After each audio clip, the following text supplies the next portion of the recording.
Welcome back to the CannaTech podcast. I'm with Alex Wilson with a company name I can't pronounce. Alex, what's your company name? It is Collabsion, like collaborative vision. All right. Well, I met you some time back and you're doing some interesting things at the grow level. So Mhm. what line of work are you in? What do you do? So we're a wireless consulting company. We design wireless networks for customers in a variety of different areas. It could be traditional Wi-Fi in a business, like an indoor grow operation, office, warehouse, whatever. And the other side of our operations are wireless point to point, so the long haul networks, which for some of these grow operations is kind of a requirement because they're out in the middle of nowhere and maybe they don't have network connectivity options. There are no internet service. And so we can develop point to point links that would allow them to get access to the internet wherever. No kidding. Boy, it sounds like something we could use here in rural Texas. I'm out in the Texas Hill Country, and there's some gaps, let me tell you. Those are some of the areas that we do. One of the areas that we do a lot of work with are wireless internet service providers who are providing internet in rural America all over the place. And those gaps, they're filling that gap that their traditional big name companies, your big telecoms and such, really aren't interested in, because to them, it's they're always looking at how many homes per mile. The reality is you're looking at how many miles per home. It's Yeah. the exact opposite. And a lot of these grow industries, they are very, very remote, and they're very reliant on what I would call broken technology. So satellite internet, which is getting better with Starlink and other products, but there's obviously challenges. They rely a lot on cellular, which is not known for high bandwidth, especially when you're out in the middle of nowhere. And so, the grow industry is extremely reliant on technology Yeah.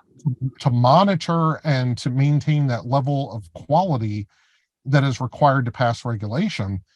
And with that in mind, they need good technology. And 20 years ago, or even a few years ago, you could get away with running down to Staples or Office Depot or whoever and buying some crud off the shelf and throwing it in your business and calling it a day, because nobody was regulating you or nobody was really that concerned about it. And as things have changed, as it became legalized and so forth, now all of a sudden they have a whole different set of standards they have to follow.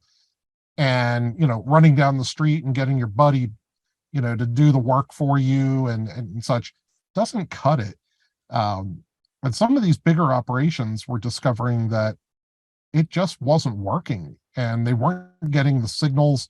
They were losing connectivity to the monitors and plants, and that became a major problem. So that's kind of how we got roped into this, not in a bad way, a couple of years ago, when a grow facility kind of reached out to us and said, how do we get better? In fact, it was kind of funny. They reached out in a public forum, and they were being very coy about it because obviously, there's a lot of controversy still. And, so we had a little sidebar conversation after we talked it through publicly for a little bit about their needs.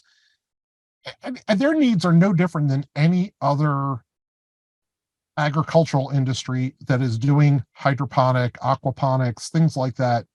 They all have the same exact issues, because you're putting a large number of plants into a very confined space. And when you open it up and there's nothing there, when you first build, it's wide open space, and somebody comes in, looks at it and goes, oh yeah, you just need one access point in here and you'll be fine. Well, then all of a sudden the plants grow. And what we discovered was, and anybody who's been in the wireless industry knows that foliage is one of the enemies of wireless. And so we quickly discovered that as the plants grew denser and denser, the signal went completely out the door. And so we had to build that in mind. The challenge was we couldn't go in and do our normal methodology. Our normal method is we go into your facility, we do real live testing and test your construction. We test your load in your facility, whether it's a warehouse full of metal parts, or bags of potato chips, or whatever crap is in this warehouse. we're testing the real live content. Well, we couldn't do that because one, the facility didn't exist. Two, back to the controversy, you can't get into these facilities without, a lot of security and a lot of other things going on. So we had to kind of fake it, to say the least. And we ended up actually setting up a test bed in the cornfield behind our office and using the cornfield as a hemp field almost. Corn and hemp, close enough. It's a thick, dense, very wet. We didn't go out there in the fall when it was dry. We went out in the summer when it was fully wet and loaded. And so we placed our access points out there and we did our testing in the cornfield and developed a model that I have to say, it worked great. Everybody that's implemented that model has been extremely pleased and they're not getting any problems. So anyhow, that's kind of our story of how we got into the cannabis industry. And, we're still traditional wireless consulting in all industries, but this is becoming a niche that we've got some expertise in and understanding. And you don't have to be for it or against it, or, a user or not a user. It doesn't matter. I mean, it's just a technology, just like anything else. I mean, like I said, we work in all sorts of environments and, we don't always use their product. But it's a business. So. Yeah. No, I'm catching what you're throwing. This is interesting to me and our audience because we don't spend enough time at the grow level, right? We all kind of, for whatever reason, we get caught up at the retail level. Exactly. Right. In the technology. We see that actually with a lot of other industries. It's what is, when you're on the side where the customer sees it, when you're on that side where, and what drives it in a lot of times in the retail facilities is the customers as well as the employees themselves, because they want to have access to their devices and, but again, where are the retail facilities are typically in the town or in, an urban area where they have good internet. And so they don't really give it that much thought or, that they really don't have to, it just works. Unfortunately, when they go to build the grow facilities, they kind of forget about it. Technology is always the last thing they think about. Yeah. And quite honestly, with the schedules that a lot of these, and I'm sure a lot of these facilities understand these problems, supply chain has been a big issue for the last couple of years in the construction, especially construction, but also technology, and it's not getting any better. So this has been an area that we've had to spend a lot of time with our clients and explaining, if you want to build and you have a goal to have this thing operational in 6 months, that's fantastic. Just understand it's going to take 2 years to get your parts.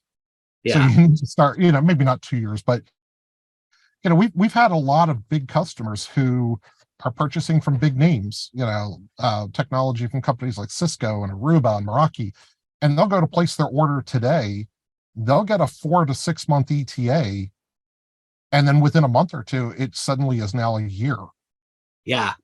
And so that has to be planned for in this design, because if you're planning on going live in a year and you're not getting your product until it's been a year, you're going to have some challenges. Yeah. And so we've had a lot of companies that, it's kind of funny. They throw a screaming hissy fit.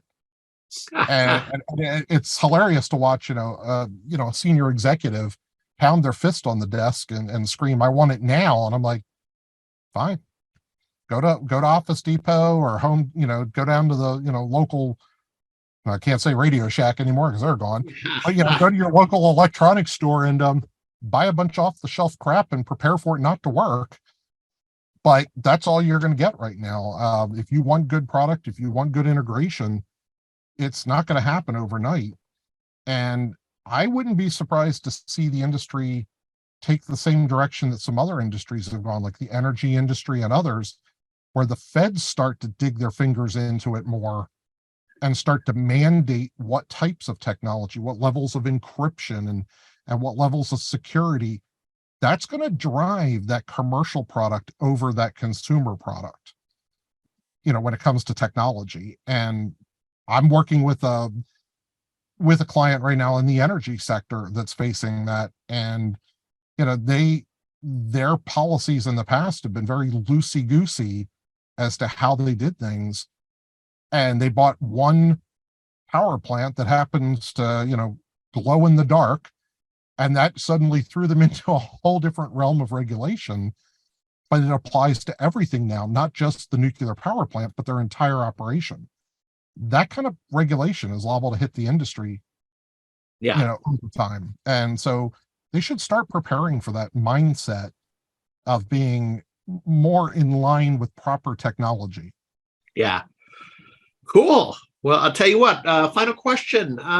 Will we see you at some of the industry shows? Am I going to see you at MJ BizCon in under a month?